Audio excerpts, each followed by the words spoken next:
I always wanted to get into Toastmasters, but my struggle was, first off, let me tell you, I didn't realize how easy it was to join Toastmasters. Whenever I first read about Toastmasters online, and I kind of heard about Toastmasters through the grapevine, through some older friends of mine, older friends of my parents, I always thought that it was a club for very experienced. Welcome to D50 After Dark. I'm your host, Mickey Bennett, and in today's episode, we will be meeting eco-entrepreneur and Toastmaster Ezekiel Setne. Stay tuned and listen to this very interesting conversation. Welcome to D50 After Dark. Today, we're going to be talking to Ezekiel Setne. Ezekiel, welcome to the show. Thank you very much. I appreciate it, Mickey. Yeah, so I was surprised when my producer told me that we're going to be interviewing an eco-entrepreneur. And we're going to get into what that means. But first, I understand you have a very early and interesting beginning to your public speaking journey. Absolutely. Absolutely. So let me tell you a little bit about that. I grew up in kind of a rural town in Western Virginia. Not West Virginia, but Western Virginia. And if you're from Virginia, that's a really important distinction to make. So I'm from Western Virginia. I grew up kind of in between Harrisonburg and Charlottesville in a little town called Elkton. One of the most popular, I guess, things to do there was farming. A lot of the immediate, economy in that area, you could call it a rural economy, a farming economy. So 4-H was really big there. I got into a 4-H club through my church. A few people at my church recommended that I sign up for 4-H because I was homeschooled and it was kind of hard to find, clubs that would let people that weren't in public school or that weren't related to school. So I started 4-H when I was about 11 or 12, and my 4-H leader really kind of took me under her wing, and she noticed that I had kind of a knack for public speaking. So she pushed me to do public speaking as a project in 4-H. Every year you're required to do a project and present it for the county fair in 4-H. And for me, I was able to do public speaking and public speaking contests in lieu of that project, since I didn't have any farm animals of my own. That led to doing public speaking contests. And I remember the first public speaking contest that I did, I was petrified. I was 12. My skin was clammy. It was hard to breathe when I got on stage, but I got through it. And I remember thinking about 2 minutes into it that it wasn't nearly as scary as I thought. Everything kind of calmed down. I relaxed. I got into that flow state.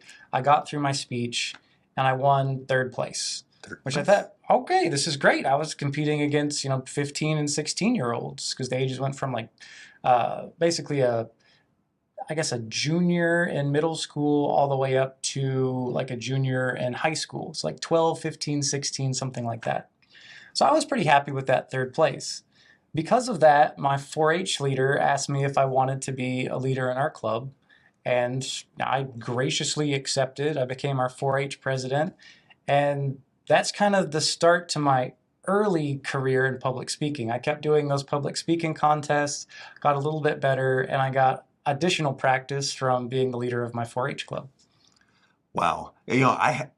I also grew up in a rural area, and I was aware of 4-H, but I had no idea they had a public speaking element to their programs. Mm-hmm. They have a lot of interest. I just always thought you had to raise a sheep and show off your sheep. Yeah, or a pig, or a cow. Pig, or your prize watermelon. Right, exactly. Yeah. But no, that was actually a fully kind of, I was never really aware of that either. I had that exact same interpretation of 4-H. I thought it was essentially just an offshoot of FFA. I thought, yes. Okay, well, 4-H, this is for farm kids. This isn't really for me. We grew up on, I guess what you could call a farmette, but the biggest thing I did as far as farming was growing a garden. Mm-hmm. So I didn't really think that 4-H was really for me. But yeah, that was actually how I got into my early public speaking career. By the way, what are the 4-H's of 4-H? Head, heart, hands, and health. Ah, yeah. I like that. Yep. I like that. It's kind of reminiscent of the core values of Toastmasters. Mm-hmm.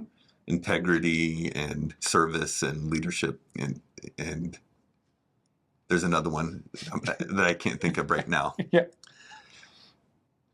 All right, and so was there any gavel clubs in your community, or when did you first encounter Toastmasters? So I actually didn't encounter Toastmasters until I was much older. I didn't get into Toastmasters until I was about 30 or 31. I'm 34 now, so roughly about 3 years ago. I always wanted to get into Toastmasters, but my struggle was, first off, let me tell you, I didn't realize how easy it was to join Toastmasters. Whenever I first read about Toastmasters online, and I kind of heard about Toastmasters through the grapevine, through some older friends of mine, older friends of my parents, I always thought that it was a club for very experienced speakers. I thought it was a really selective club. It was hard to get into. It was more like the elite upper echelons of public speaking. So I didn't realize that I could just join a Toastmasters club with the experience that I currently had. I thought that was something that I was working up to get into a Toastmasters club. So it was between that early assumption and the fact that I was always pressed for time in my late teens and early adulthood, I just never really had time to get into Toastmasters until later in life. Yeah. And as someone who has had won third place in a speech competition, you probably had more experience in public speaking than a lot of our new members do.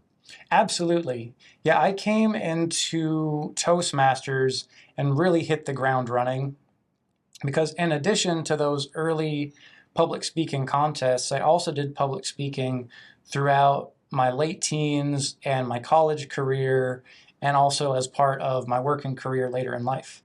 Now, when you got into college, some interesting things happened there also related to your public speaking journey. Mm-hmm. Absolutely. So when I turned, actually, I got into college, luckily early at 17. I was homeschooled, so I was able to start attending half-time a little bit early. I transferred to Ivy Tech Community College in Indiana. I also went to Ivy Tech in Indiana. Small world. Very small world. That's a crazy coincidence.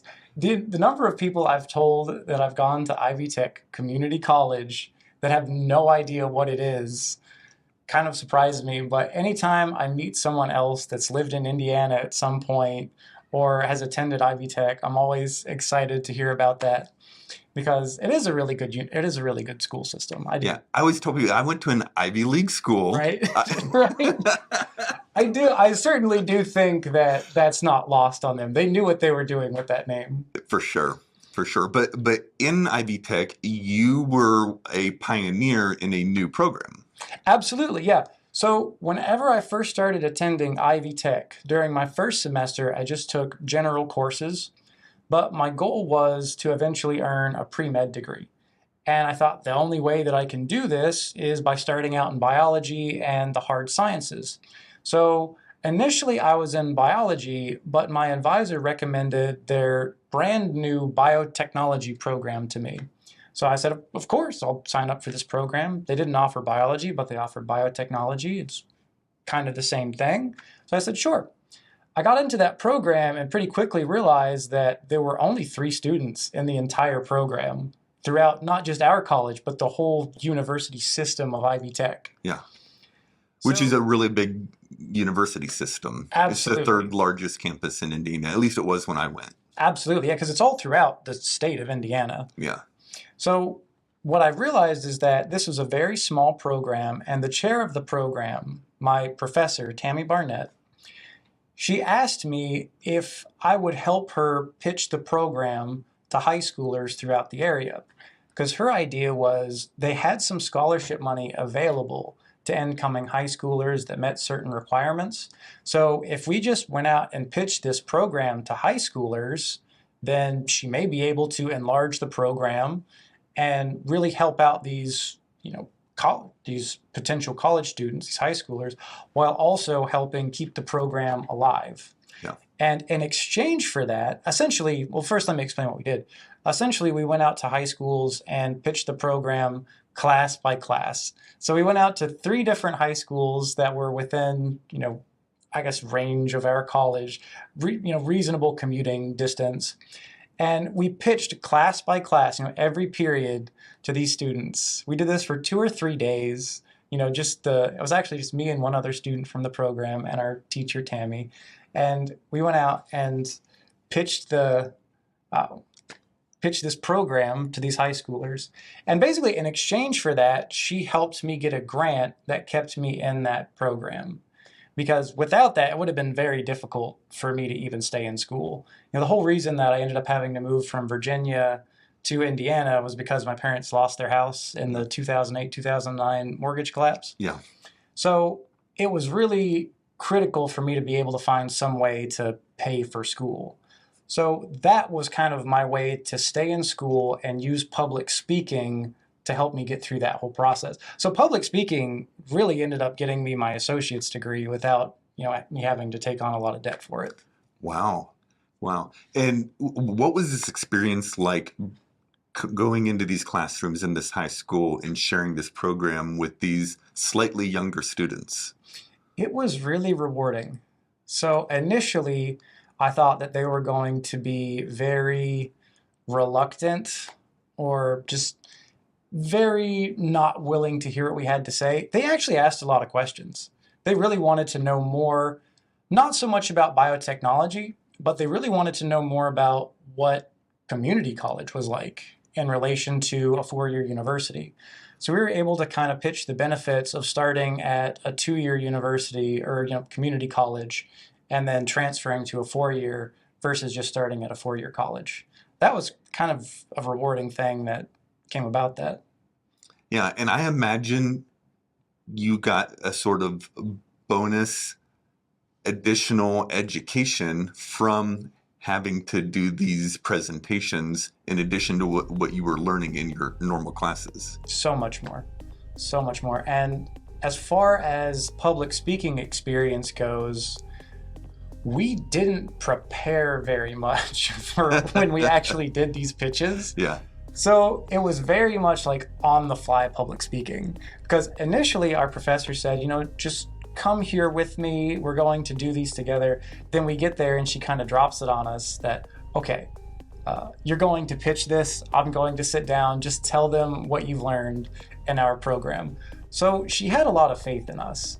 And the reasoning was because she knew my previous public speaking career, and my fellow student was a lot older than me. He was going back to school, so he was a lot older than me, and he had already kind of been in the workforce for a little bit, so he also had some public speaking experience. Yeah, and in our next conversation, we're going to learn a little bit about how you went from wanting to be pre-med to being an eco-entrepreneur. Mm-hmm. But first, just to finish, you are now in what Toastmasters club? I'm in Plano Toastmasters. I'm actually the president of Plano Toastmasters and the area director for Area 61. You're an area director. Mm-hmm. Very cool. How's that going? You've been doing it for 2 months now? Yeah, we just traded hands 2 months ago, and so far it's going swimmingly. I love my area, love my Toastmasters. I couldn't be happier. Yeah. Very cool. Well, it's been really interesting hearing about the very beginning of your very long public speaking journey. Next time, in our next conversation with Ezekiel, we're going to learn about how public speaking got him into the recycling business. I'm very curious to hear this story. Tune in next time for another episode of D50 After Dark.